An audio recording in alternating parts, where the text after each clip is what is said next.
আব্রাহা কাবা ঘরকে এত ঘৃণা কেন করত যে ৬০,০০০ সৈন্য নিয়ে সে কাবার ওপর হামলা করে বসেছিল? কারণ কাবা ঘর পুরো আরবের জন্য সবচেয়ে পবিত্র স্থান হয়ে উঠেছিল।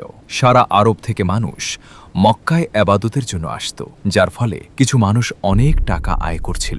আব্রাহার এই বিষয়টা নিয়ে খুব রাগ হতো যে এই গরিব মক্কাবাসীদের না কোনো বাদশাহ আছে, না কোনো সরকার আছে, তাহলে তারা কেন পুরো আরবের কেন্দ্রবিন্দু হয়ে উঠেছে? তাই এই হামলার আগে সে তার সাম্রাজ্য ইয়েমেনের রাজধানী সানা একটি বিশাল গির্জা নির্মাণ করে, যাতে মানুষ কাবা ঘর ছেড়ে তার কাছে আসে। কিন্তু তার এই প্রজেক্ট পুরোপুরি ফ্লপ হয়ে যায়। এরপর আব্রাহার কাছে শুধু একটাই উপায় বাকি ছিল, যে কোনোভাবে কাবা ঘরকে ধ্বংস করতে হবে। আব্রাহা কিন্তু কোনো বাদশার ঘরে জন্মায়নি, বরং সে ছিল রোমান সাম্রাজ্যের একটি ছোট শহরের এক সাধারণ ব্যবসায়ীর দাস। আসলে সমস্যাটা ছিল ইয়েমেন এবং হাবশার মধ্যে অনেক দিন ধরে লড়াই চলছিল, কারণ ইয়েমেনে ইহুদিদের আধিপত্য ছিল আর হাবশায় সব খ্রিস্টানরা থাকত। প্রথমে ইহুদিরা হামলা করে এবং খ্রিস্টান এলাকাগুলোতে ব্যাপক ধ্বংসযজ্ঞ চালায়, যার কারণে তৎকালীন সুপার পাওয়ার রোমান সাম্রাজ্য ভীষণ ক্ষিপ্ত হয়, কারণ তখনও খ্রিস্টানরাই সুপার পাওয়ার ছিল। তাই রোমান সাম্রাজ্য হাবশায় তাদের খ্রিস্টান ভাইদের সাহায্য করে ইয়েমেনে ইহুদিদের সাম্রাজ্য চিরতরে শেষখেস করে দেয়। আর এই কাজের জন্য তারা তাদেরই এক দাসকে পাঠায়, যার নাম ছিল আব্রাহা। সে ১,০০,০০০ সৈন্য নিয়ে যায় এবং ইহুদিদের ধ্বংস করে দেয়। এই জয়ের পর আব্রাহা অনেক বেশি শক্তিশালী হয়ে ওঠে এবং সে ইয়েমেনকে তার নিজের দেশ হাবশা থেকেই আলাদা করে নেয়। হাবশার বাদশার এতে খুব রাগ হয় এবং সে আবারও একটি সৈন্যদল পাঠায়, তবে এবার আব্রাহার বিরুদ্ধে। কিন্তু এই নতুন সৈন্যদল নিজেদের সেনাপতিকেই হত্যা করে আব্রাহার সামনে পেশ করে এবং আব্রাহার সৈন্যদলেই যোগ দেয়। এরপর আব্রাহা পুরো আরবের সবচেয়ে শক্তিশালী বাদশাহ হয়ে যায়। পুরো আরবে তার প্রভাব ছড়িয়ে পড়ে শুধু একটি জায়গায়। প্রতি বছর পুরো আরব থেকে হাজার হাজার মানুষ মক্কায় কাবা তাওয়াফ করার জন্য যেত।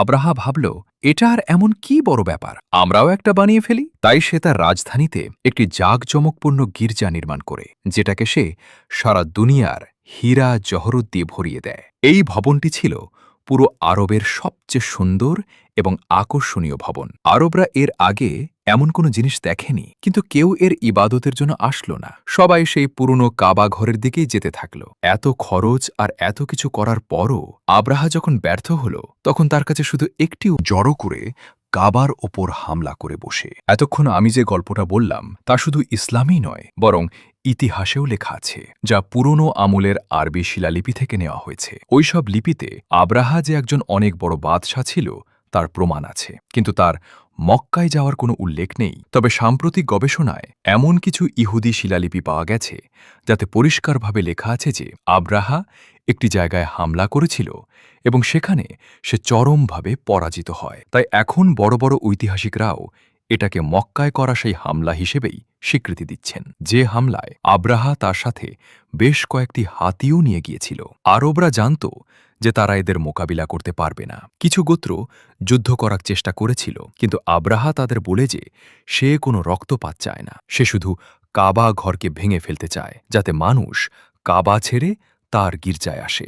আশপাশের সবকিছু লুট করার পর যখন সে মক্কায় পৌঁছায়, তখন সে তাদের সর্দারকে ডাক পাঠায়। তখন আব্দুল মুত্তালিব এসে বলেন যে, আপনি আমার কিছু উট দখল করেছেন, সেগুলো আমাকে ফেরত দিন। তখন আব্রাহা হেসে বলে, আমার তো মনে হয়েছিল তুমি খুব সাহসী একজন মানুষ হবে, কিন্তু তোমার তো দেখি নিজের উটের চিন্তা বেশি। আব্দুল মুত্তালিব তখন জবাব দেন, আমি শুধু আমার উটের মালিক, আর এই ঘরের কাবার যিনি মালিক সেটা তিনি বুঝবেন আর তুমি বুঝবে। তবে এতটুকু আমি বলে দিচ্ছি, আজ পর্যন্ত কেউ এই ঘরের কোনো ক্ষতি করতে পারেনি। পরের দিন আব্রাহা তার সৈন্যদলকে হামলার নির্দেশ দেয়, কিন্তু তার হাতিটি থেমে যায়। অনেক চেষ্টার পরও সেটি এক বিন্দুও নড়েনি। ঠিক সেই মুহূর্তে আকাশ থেকে কিছু পাখি উড়ে আসে, আর প্রতিটি পাখির মুখে একটি করে পাথর ছিল। এগুলো এমন পাখি ছিল যে সেদিনের আগে বা পরে কেউ কখনো এদের দেখেনি। তারা আব্রাহার সৈন্যদের বেছে বেছে টার্গেট করে পাথর মারতে শুরু করে। এখন অনেক ঐতিহাসিক এই ঘটনাটিকে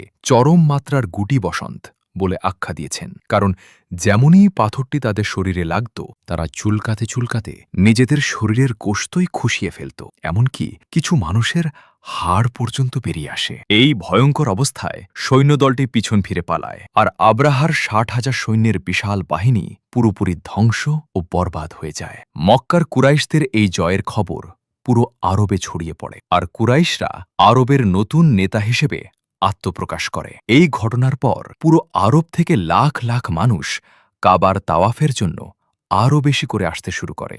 মক্কায় প্রতি বছর উকায়ের এক জাঁকজমকপূর্ণ মেলা বসতে শুরু করে।